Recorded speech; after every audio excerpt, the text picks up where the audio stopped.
From the Aero Sports Tennessee home office along the banks of the Stones River in the heart of Rutherford County, this is the Coach Will Krieski Show, a weekly showcase of highlights, interviews, and insights from Riverdale head football coach Will Krieski.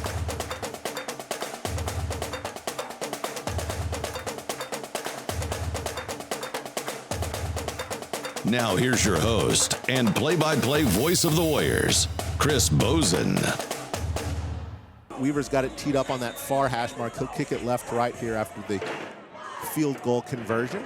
It'll be returnable as the kick is short. It bounces at the 14 and gets past the returner. He tracks it back down at the 5. He's inside the 5-yard line, and he's tied up right down there. As coverage was brought in from Jackson Porter, the 6-foot junior DB. Terrific coverage downfield, Ethan. And mark that one down as a potential special teams play. Jackson Porter with the coverage, getting the tackle inside the 5. And that's, what a huge mistake for Smyrna early on. Well, welcome to episode 10 of the Coach Will Krieski Show here on Aero Sports Tennessee. I'm Chris Bosen, joined once again by Riverdale head coach Will Krieski. And coach, we're in the bye week, coming off a 31-13 victory Thursday night over an always challenging opponent in Smyrna. I thought it was a bit of an odd first half, just in general. The vibe was a little weird, maybe coming off the excitement of homecoming and on a short week. It was tied at halftime, but the Warriors prevailed in the second half. Did you sense going into the game maybe that the team was maybe not where you wanted them to be right away and was going to need a bit to get going given the circumstances of the week? Well, anytime you play on a Thursday, it's a little different. Your week's thrown off and the routine's thrown off. And also to accumulate the week before fall break, that's always a tough week too. You got to make sure your kids are mentally still engaged and not thinking about their trips or their vacation times and time off. So it is always a challenging week. And then also, Smyrna being a tough game. I don't know if kids understood, Smyrna played us even when they were not in our district. So, Smyrna's always played us tough, and it's always been a tough region game. And there were some kids that weren't playing due to circumstances, injuries, and with that for Smyrna. So I don't know if our kids kind of overlooked that at a time, but I think it was good learning experience for us. But also, Smyrna's a really good football team. If you look at their other losses, they could have easily came in the game 5-1. They lost. The games that they lost was, by a couple points. What they could have easily beat Siegel, but they missed two field goals, late in the game. And then the Brentwood game, same thing. So, the only game that they got beat before ours was the Oakland game. So they could have easily, again, been 5-1. And I think, our kids learned that they need to start fast. I'm not saying that we played terrible in the first half. I think Smyrna was very physical and very well prepared. And Matt Williams always does a great job with his team being very well prepared. And I think it was just a tough battle. It's a tough game. Again, Smyrna always plays us tough. And maybe our kids overlooked them for a little bit, but I'm glad they woke up in the second half and played consistently like we expected them to. What do you think it is about Smyrna defensively? Do they do anything differently? Because they're always that way. They seem to always be very physical. They're always right up at the line of scrimmage. Is it just the scheme they use, the way they incorporate their players? What do they do? Well, it's just the culture that Coach Williams has established there. Coach Williams has been there 15-plus years as the head coach, and he always has a physical team, and that's what he preached. He wants a team that's physical and mentally tough. And again, they're playing Riverdale. They did not think, it's big Riverdale. They were coming. Their goal was to beat Riverdale, and they've done that plenty of times in the past, and they know they can do that. So, schematically, no, it's just their type of style of play. Their play is physical type of play, and they're able to play with anybody because of how physical they are. Their quarterback, I thought he did a great job adapting and making some great throws Friday night, and I thought he played exceptionally well and putting some of those throws in the pocket. I didn't feel like he was pressured. He started early on in the season. They've rotated quarterbacks throughout the year, and he started the first couple of games for them, and then now it's come back, and I think you can tell he's more comfortable just with all the game type reps he's gotten this year. Well, Coach, I had requested from them a 2-deep before the game to prep for the broadcast. We didn't get one. I was looking for a different quarterback to start the game. Were you in the same boat? Were you surprised to see Jackson there for the whole game? No, I was not. Again, I've heard some things, the situations, circumstances that went on at Smyrna throughout the week, and that's who we kind of expected. was going to be the starter, but we weren't 100% sure. Like also, we got a roster and things like that, but there was some different things going on, situations, but the injuries and this and that was going to be caused that we thought that he would be the starter for the last week's game. Well, when the game is close like that, and it was 10-10 going into the locker room, the little things that you've been preaching since summer always become big. And that was our special teams play of the game there, was Jackson Porter making a play. After you go up 3-0, Smyrna had an opening drive that took about half of the quarter up. They don't get any points on it. You come back, have a long drive, get a field goal. But that kickoff play and the coverage by Jackson really swings momentum to force them to start inside their 5. Yeah, it was huge. Again, I've talked about Jackson Porter weekly, about a special teams play and him buying into his role. And again, Miles did a great job pinning the ball back, and then Jackson did a great job with his coverage. Coach Bonds and them worked religiously on that kickoff team. And, I think that's unique about us. We divide up all our special teams, not just one coach is over it. So like Coach Bonds is over kickoff, and he takes pride in the kickoff team, and he takes pride in his guys making plays. And so, I thought that was just, again, a good statement point for early in the game for us to have. And Jackson's been a guy also that we've said numerous times, he's on the cusp and getting starting minutes on the defense, but continues to contribute on special teams. And I know that's what you like to see from all your players who are on that special teams unit. And Jackson, ended up starting last Thursday due to some injuries, with Aiden Evans out last week. Jackson was put in the role of a starter, and I thought he played well for us. And again, he was given his opportunity, and coaches were confident in his opportunity due to all the plays that he's made on special teams throughout the year. At the start of the game, Nate Underwood coming up with a couple of big defensive plays. I want to look at 2 of those here. The first was on a 2nd and 24 at the 50, and then he had a back-to-back play with that. We'll take a look at those highlights right here. 2nd and 24. Snap to Jackson from the pistol. Handoff, Sturgis running right. Nowhere to go. He's going to be dropped in Bulldog territory. The first man there for the Warriors, Nate Underwood, the 6'2 senior linebacker. He did get some help to finish the tackle, but Underwood, great pursuit into the backfield. 3rd and 25 from the Smyrna 49-yard line. Pistol formation for Jackson. Takes the snap in the pocket with time. Wants to throw. Moves to his right. Now tries to come back left. Nowhere to go as the door gets slammed shut. Particularly when you're playing a team like Smyrna, being able to match that defensive intensity that the Bulldogs are bringing to it is always nice to see. Yeah, it is real nice to see. And, Nate and Czar Nicholas, they were played out of position last Thursday. Both of them were moved inside due to injuries. Jeremy Thompson, has an ankle issue that, he played sparingly last Thursday, but, we didn't start him, due to we wanted to limit his reps last week, with that ankle injury. And then Aiden, we completely kept him out of the game due to a shoulder injury. Hopefully he'll be back next week against Siegel. But both of those guys were beat up, and then we put 2 seniors in the middle, 2 seniors that generally have played the last 2 years on the outside. And I thought I was really proud of what those seniors did in the inside. And I think that'll help us in the future for our depth as we keep moving along the season. Because, it was a little stressful having different pieces. Guy Laura started, Jackson Porter started. So you had 4 guys in a different spot last Thursday, but they had success, and I think that'll make the defensive coaches comfortable as things come up throughout the season. So much of football is not thinking and just being able to react and muscle memory. How big is that difference outside to inside for a linebacker?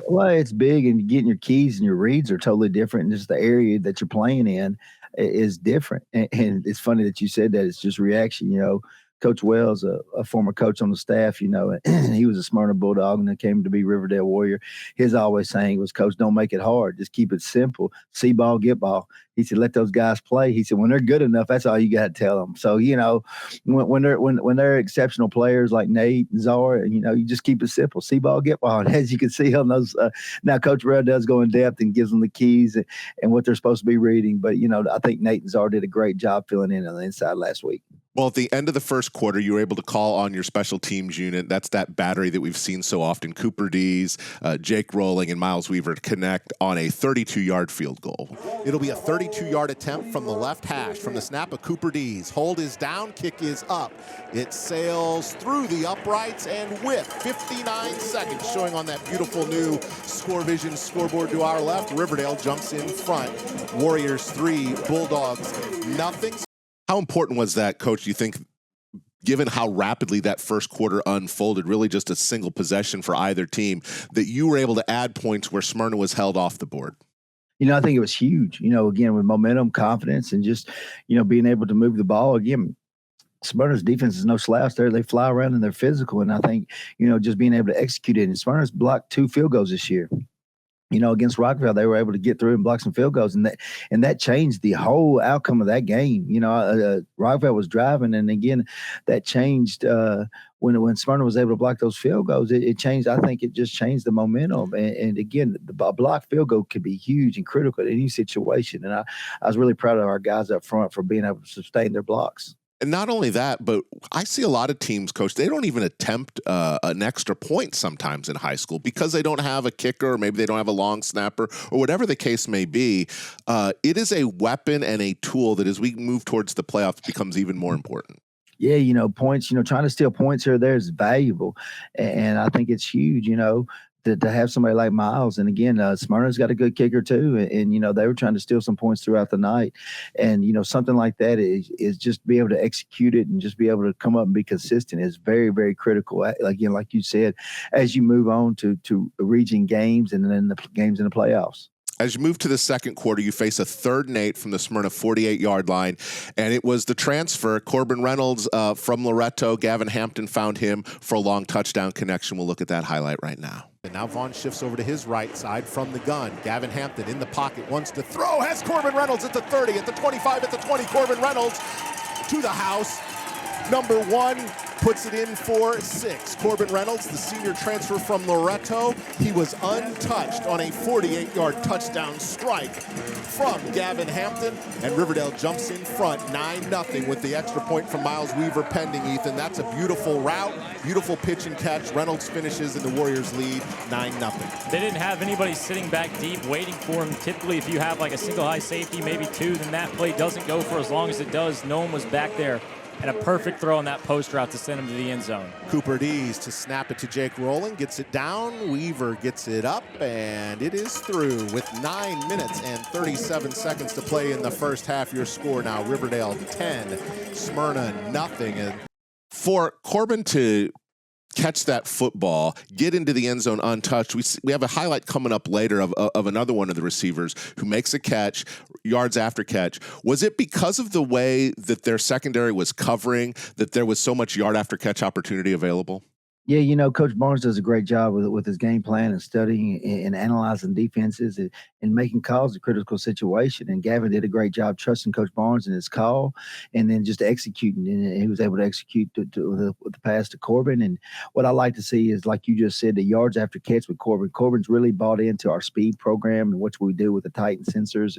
And I think he has really gotten a lot faster. That burst that you didn't see early on when he came to us. And, as you just said, he was untouched. And that's hard to do in this region. And I was really impressed. But to answer your question, Coach Barnes, again, he was able to study it and study their secondary and does a great job. Him and Coach Pelchat and Coach Odom with the passing game to what they do and study at. And I think Coach Barnes saw that. He was getting information from up top and saw that and made that call. And the offense, from up front, everybody made a great execution on that play. That was a 3-play, 50-yard drive, a minute 37 off the clock. Put you up 10-0 with 9:37 to go in the second quarter. As we mentioned, you wind up ultimately going into the locker room tied 10-10. And during the broadcast, Ethan Marcum and I were talking about whatever was being said in the locker room. And I had recently, a couple weeks ago, I think Peyton Manning was out saying halftime adjustments are the most overrated story in all of football. It doesn't really happen. What I had said was, though, I think one thing that can get adjusted is attitude and intensity.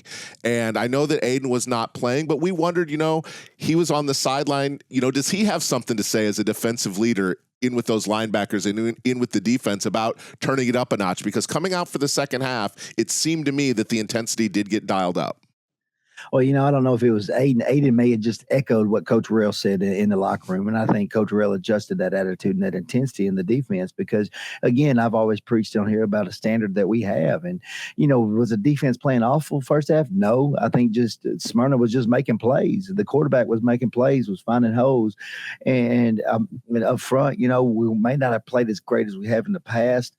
But again, that was due to some things Smyrna was doing up front. But again, Coach Rell went in at half and got after the defense. I think Coach Fuqua, our D-line coach, got the attitude adjusted from the D-linemen. And I think you saw a totally different front seven than you did in the first half, in the second half. And I can't say enough of what Coach Rell and Coach Fuqua did at halftime to get those guys going. Well, and I think, Coach, that's a testament to the standard that you have established, is that, no, the defense didn't play bad in the first half, and yet people that have watched the team for any amount of time recognize it's not quite where it usually is. The heat's not dialed up quite as much as it usually is, and they can adjust that. Yeah, I think somebody in the stands was yelling tackle, and that's what I think, when we got back to work on Friday, Coach Rell was most frustrated with is that, we missed some tackles that that was uncharacteristic of us. And we were there and they did a good job bouncing off our tackles. Again, we do tackling circuit every week. Every Monday we finish practice with a tackling circuit. We tackle during practice. So I don't know if it was a body thing, by a day. I don't know what it was. Again, we've been working on it over this bye week, studying to see how we make sure we get that corrected and that doesn't happen again. Maybe a little laziness. But again, we're bringing the kids in later on this week and we're going to watch it and get it fixed and get it corrected. Well, one nice thing was you were able to get the football to start the second half because of winning the coin toss, deferring, and right out of the gate, you hand it to your sophomore running back, Jacob Vaughn, who had a very nice night. Here's one of his many highlights from the evening on the first play from scrimmage to start the third quarter. On the right, Trich slot to the right. They're going to hand off Vaughn. Running room up the middle, 45-50. Jacob Vaughn into the secondary, into Bulldog territory. Vaughn, a big run, and that offensive line opened up a gap up front, Ethan. Terrific first play call from offensive coordinator Justin Barnes. Jacob had a nice story in the Daily News Journal this week talking about his evolution, what he was able to learn last year as a freshman, how you have worked with him and been hard on him coaching those running backs this year. But it's really nice to see him come out and not bounce it outside, but just take it right between the tackles, tough running yards. It's funny that, he had his best game between the tackles on Thursday because we had somebody on our sideline and it was DJ Taylor. So I think he was trying to impress DJ and DJ was right there with him, talking to him, between series. And it's awesome to see DJ, they're playing actually this week on Wednesday. So they weren't traveling this week and he was able to come be on the sideline and support us and be an encouragement for Jacob. And I think that was a little extra motivation for Jacob to run between the tackles. And, I was really proud of him and how he lowered his shoulders on some of those runs. It was physical. We run some of those runs. His vision and his patience is getting better. He was attacking the line of scrimmage too early and too fast and not letting his blocks set up and keeping his shoulders squared to the line of scrimmage and keeping his vision and seeing. Because it takes time for those blocks to get where they need to be. And when he's patient, those are hole. And he doesn't need a big hole now. He just needs a little hole. And he can slip through there. So, that's what we're working on with his patience and his vision. And I thought he ran the ball really well last Thursday. We haven't talked about this season much, but at a start of a game or coming out of a locker room from a halftime, do you script plays out or is it very much the feel of the game? Or do you have kind of a set number of plays that you want to go with? Coach Barnes does a great job. He'll script the beginning of the game, but then, he goes back at the halftime and evaluates. You have so much technology nowadays, you can watch your plays at half from the first half, in the field house. Now, we did have an issue. I don't know what happened, but we did have an issue with our sideline stuff not working for the first quarter, but we got it back up and running. But again, Coach Barnes and his offensive staff is able to sit there at half and they spend at least 10 minutes watching film and then they go meet with their guys. And so, he doesn't have a fully script coming out of half, but he does have an idea plan of what he wants to do from what he's seen from the first half. Well, we saw earlier the touchdown pass to Corbin Reynolds. We pick up another one here. This one to Braylon Burns from 35 yards out from Gavin Hampton that increased your lead. We'll take a look at this highlight right now. 3rd and 3 from the 35. Shotgun snap to Hampton in the pocket. Throws across the middle, wide open. Burns at the 25, slips through 2 defenders. Braylon Burns explosively connects as he gets into the end zone. Burns turned on the Jets. He got between defenders, and from 35 yards out, Braylon Burns gives Riverdale the lead. 16-10. Extra point is pending, and I was shocked. Either we had just said Smyrna doesn't allow that to happen on yards after contact, yards after catch, but they didn't make contact. Burns just burst through 2 defenders. He goes up. He has to elevate to make the catch. As soon as he got down, he just turned on the Jets, zoomed past the defense, and took it to the house. I got a little tongue-tied because of how quickly he accelerated. I saw somebody post afterwards that Braylon hit the turbo button. That's exactly what it looked like. I mean, he caught it and had an incredible burst of speed to get to the end zone. Again, I can't brag on Coach Sarah and Coach Haley enough, because that does not, Braylon Burns does not do that unless he's very involved in their speed program and what they do, and bought into what they do for their speed program. Tight with, week time. Again, I keep talking about it because I believe in it, what they've done with our speed in our tight program. His speeds have increased from an average of 18 to around 20 miles an hour. And you're seeing that explosiveness, that yards after catch. And I feel like what they've done with our speed program, and it's funny that we got all this from Ravenwood. We spent some time in the offseason with Ravenwood and their staff and what they've done. And Coach Sarah and Coach Haley went down to a clinic and listened to their Feed the Cat Raptors program. And they asked questions, and they've got me to buy into it. And it was a whole evolution. It took over an offseason and a half for me to buy into what they're doing. And now I'm kicking myself in the foot for not buying into it sooner.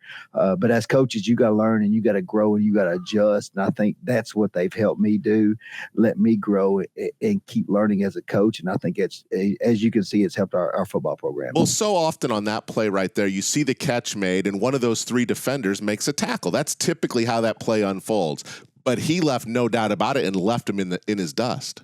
Yeah, he did. He did a great job of exploding out and coming after the catch. And Braylon's, somebody I've been proud of. Braylon struggled early on in the year. And then, we got another receiver, Jalen Waller, who's getting better. But Jalen Waller had an ankle injury at Laverne and it's kind of slowly getting better. Hopefully he'll be back to 100% next week when we start back up. But again, those two guys have competed and keep getting better. And those two guys don't get comfortable because they're competing every week. And Braylon's done a good job of stepping up as senior. Jalen's kind of in the same role that Braylon was in last year, so just right there and getting reps, but just not there yet due to Braylon's success that he's had a few weeks. But again, I'm proud of both those guys and what they've done so far. That touchdown put you up 17-10 into the third quarter, a 5-play, 61-yard drive. After the kickoff, defense is called on once again, and you get a nice play. Sturgis was a tough running back to bring down. Jackson was good at quarterback, but right here you get a nice play from a couple of your defenders who've had very good seasons. 5:07 and counting in the third quarter. 17-10 Warriors in front, but the Bulldogs driving. Handoff Sturgis. He's stacked up behind the line of scrimmage and driven backwards. Fuqua is in there as one of the men with him. Jeremy Thompson there as well. No running room that time for Sturgis. Hudson Fuqua, coach, we talk about him every single week, it seems. He's always around the football, always making plays, and just such a calming presence for the defense. Yeah, Hudson does a good job. He's consistent, does what he's supposed to. Again, I said a few weeks ago, Hudson wasn't pleased with his performance, and he really came back in and got better and really focused on the little detailed things. And I think you can see it the last 2 weeks of what he's done and the plays he's made throughout the night. And again, in a 4-quarter game, he consistently gets better throughout each quarter, and you can see it. His endurance and his strength and what he does to play the game and just be that vocal leader. That again, with Aiden out, he was that guy that people were leaning on and being that quarterback of the defense and being that leader that we needed to be. And he was another guy. I talked about Coach Fuqua, his dad, getting after the D line, but he was another guy getting on the secondary and making sure the secondary was up to par and everybody was good. We saw some highlights from Corbin Reynolds. We've seen some highlights from Braylon Burns, but the receiving core is deep. It dips all the way down to Riley Talley. He has a couple highlights. Here's the first of a few on a nice move and run after catch for Riley Talley. 3 receivers left, 1 to the right. They're going to fake the give to Vaughn, find Riley Talley across the middle, 35-30. Talley spin move away from Weathers at the 25, at the 20. Talley still on his feet. He's driven out. There's a highlight reel play for Riley Talley with the spin move that puts Corey Weathers down, and Talley takes it all the way to the 20-yard line. So Corey Weathers had the touchdown catch for Smyrna, very talented athlete. This extra effort, though, Coach, I'm seeing it the last couple of weeks. Guys aren't settling for what they get after the catch. They're fighting for extra yardage. They're fighting for extra yardage at the line of scrimmage. That's a very good sign. Yeah, they did a real good job. Riley did a really good job, yards after catch, and he's consistently gotten better, consistently getting comfortable, and he's another guy that's gotten faster since being with us, and I was really proud of his performance the last few weeks. And again, he could have got frustrated early on in the season, just not getting as many touches as you would think, and it was just due to situations and being covered up and just other guys being open. But, he never complained. He's just a happy guy. He just likes playing ball, and he likes being part. I bragged on it last week about his blocking. He just wants to be out there doing something, whether it's hitting somebody, catching the ball. As you can see, he's a physical receiver, and that being that type of physical receiver is huge in this type of region play. Well, we've got another highlight coming up from him later, but first, on first and goal from the 10-yard line, you call on that sophomore back, Jacob Vaughn, for a 10-yard touchdown. It caps a 5-play, 70-yard drive. Here's first and goal. Vaughn to the left side of Hampton. They'd stack the receivers in close. They run toss sweep left. Vaughn slips past the tackler. Vaughn inside the 5. Vaughn to the corner of the end zone on the near sideline, past a diving tackle attempt from Rylan German. It's not in time. Jacob Vaughn from 10 yards out, and the Warriors march right down the field and put a touchdown on the board. Riverdale leads 23-13. Extra point is pending, Ethan. Beautiful drive there from Riverdale. Absolutely everything working out there. You had some big plays in the passing game. The running game was doing its job.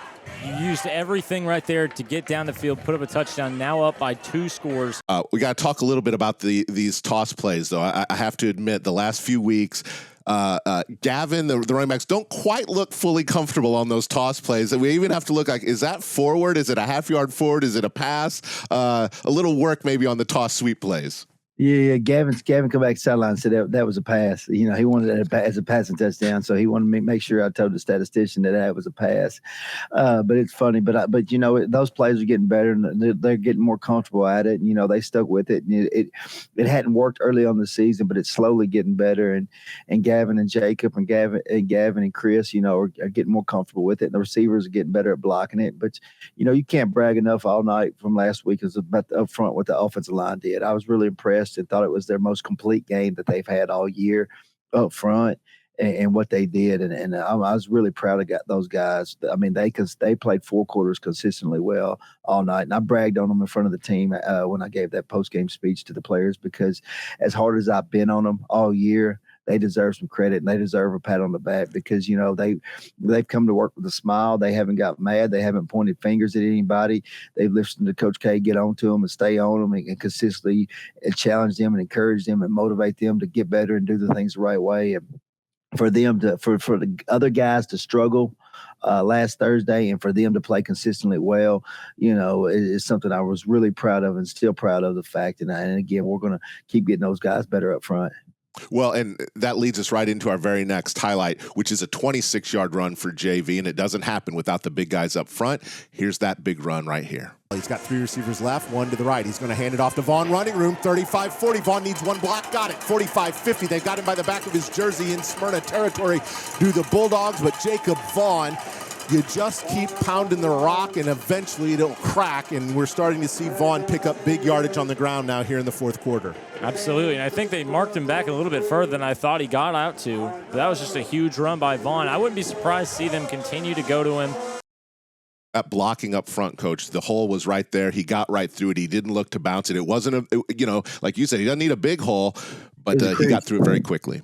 Yeah, it was a crease, and again, that's due to those guys sustaining their blocks and doing their assignment, what they're supposed to do, and not worried about doing somebody else's assignment. And I think that's, again, I can't say that enough, that they were just worried about doing their assignment. And Coach Barnes and Coach Saramelli can preach that as we get back to work later on this week, and tell those guys, you did your job, and since you did your job, we were able to have a lot of success offensively.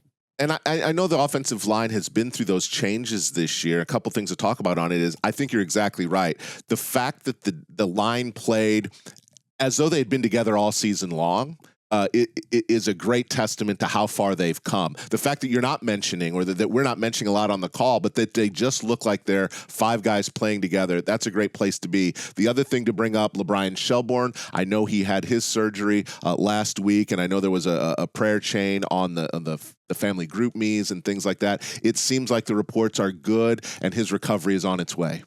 Yeah, it is. It's on his way, and he was tore up. He actually had his surgery Thursday and tried to find a ways to get to the game, but that's just too much for his body. And we told him to stay at home and that we're going to have it on broadcast, and he'd be able to watch the game, and that's what he was able to do, watch the game on broadcast. But everything's going smooth and going well for him and his surgery. And we're going to work on trying to find him somewhere to play in the future, and that way he can keep his football career going. Well, and that's the thing, Coach. It's a senior year, and it loses that. But coaches, if you're looking for a guy, if you're looking for a lineman who's going to work, if you're looking for a smart football player, take a look at LeBron, because he has something to offer any team out there. Yeah, he does. He's not only strong and physical and big and smart up front, but he's just a great kid and just a football guy and loves the game of football. And, you can't find many gritty offensive linemen much anymore, and he's one of those old school linemen that you love to have. As we wind down on these highlights, we've got our offensive play of the game. It came on a 2nd and 7 from the Smyrna 40-yard line, a highlight catch that I think we'll have at the end of the season when we do our plays of the year. It was Gavin Hampton to Corbin Reynolds for this touchdown. Second half, we were tied at 10-all at intermission. 4 wides here, including Reynolds on the right side, the near side of the field.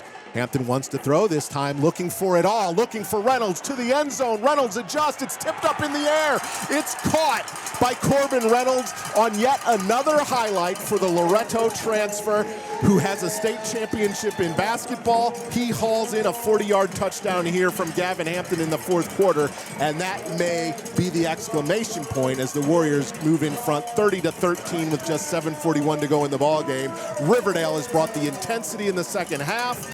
We've talked about Corbin's concentration level, to have that ball tipped up, tip it to himself, catch it. The other thing on it, the deep ball is not that easy to throw. I think we're getting maybe a bit spoiled how easy Gavin tends to make it look. He airs it out so often during the game, but those aren't easy throws to make. No, they're not. They're very difficult. And we got spoiled a few years ago when we had Braden Graham, and it's just something it's something what Coach Barnes loves to do and lives and dies. When you take that chance, man, it's either good or bad. And, a lot of times, Gavin's, percentage, he's done a good job with the deep ball.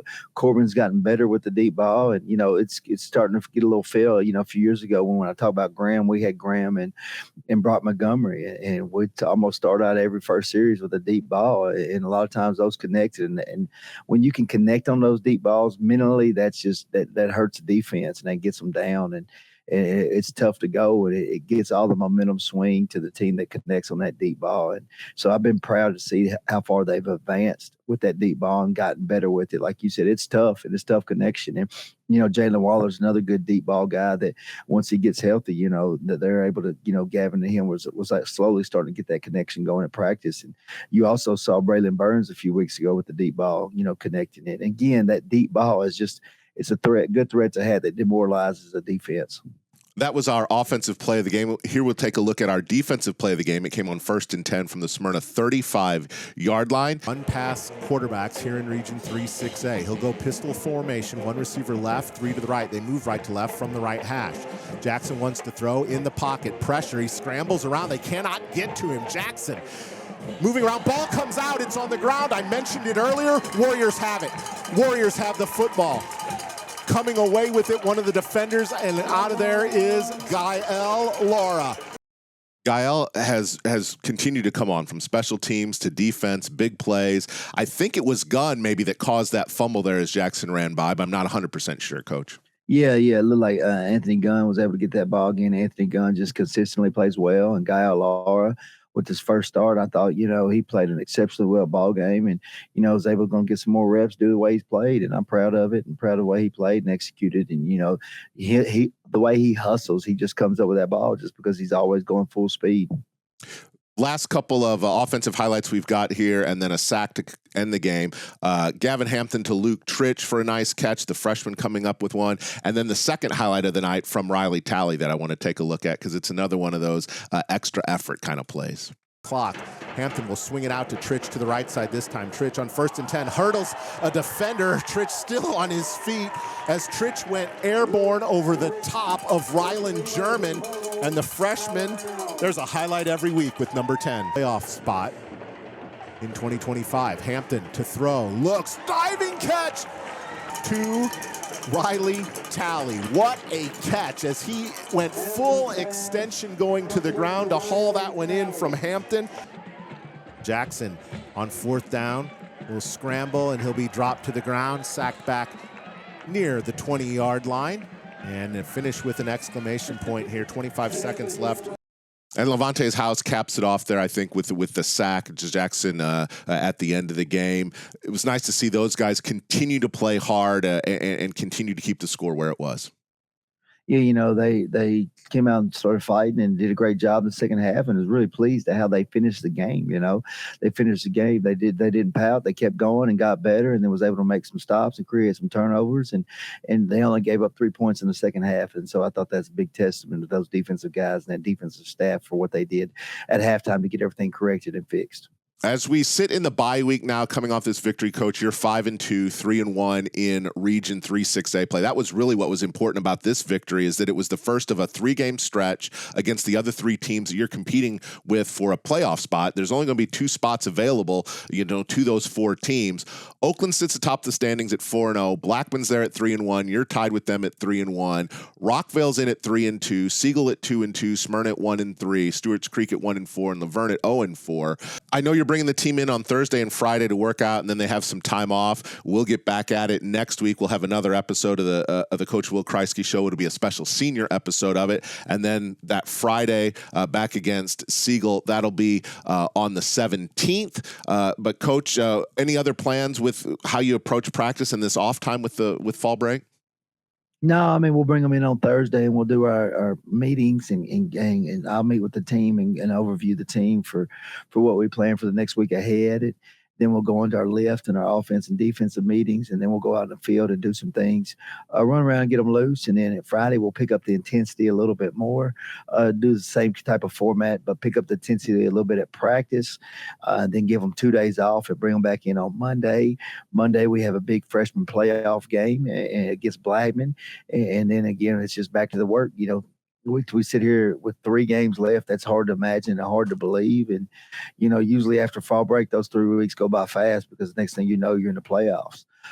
These are usually the fastest 3 weeks of the season. So, we got to get ready. That's what I'm going to tell the kids. I hope they've enjoyed their time off and then let them enjoy their weekend. But, it's time to get work and focus on the minute little details, because, again, a game here or there could get you, it could cost you or put you on a path of tough situation for the playoffs. So we got to stay focused and aligned to our goals.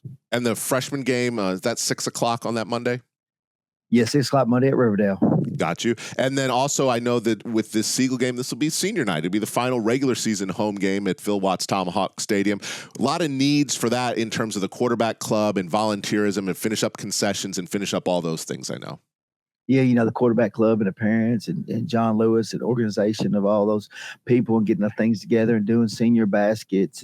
And I can't brag enough on Miss Brooke Wyatt. Miss Brooke Bryant, she's in charge of the ceremony. And she has, she was telling me the other day, she has over 100+ seniors between cheerleaders, band members, and football players. And she does a great job. All I have to do is just walk out there on Friday for the senior night. She does it all, plans it, gets them going, talks to the parents. And it's a blessing to have her a part of it, where I just walk out there, show up, shake a few hands. Well, it'll be a fun night on the 17th as we host Siegel, Coach. It'll be a 3-week sprint to the end of the regular season. 3 games in 13 days. That's quite a way to end that regular season. And then, like you said, before you know it, playoffs will be here. Yeah, it'll be here quick, and again, like you said, three games in 13 days. That's a lot, but again, it's here, and that's what we've worked hard for to get to this point and to finish out strong. Well, I appreciate you taking this time. I know you've got some plans with your family for fall break, so enjoy some of those this afternoon. I'll talk to you again soon, Coach. Hey, I appreciate it. Thank you for all you do. Absolutely. Coach Will Krieske. I'm Chris Bosen. Remember, Warrior fans, be proud, be bold, be brave, and ever loyal. We'll talk to you again next time here on The Will Krieske Show. Good night.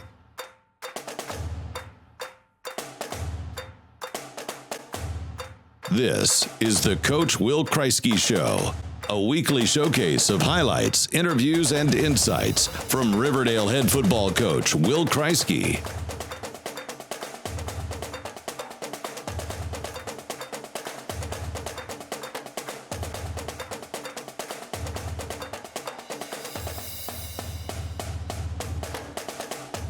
This is Riverdale football.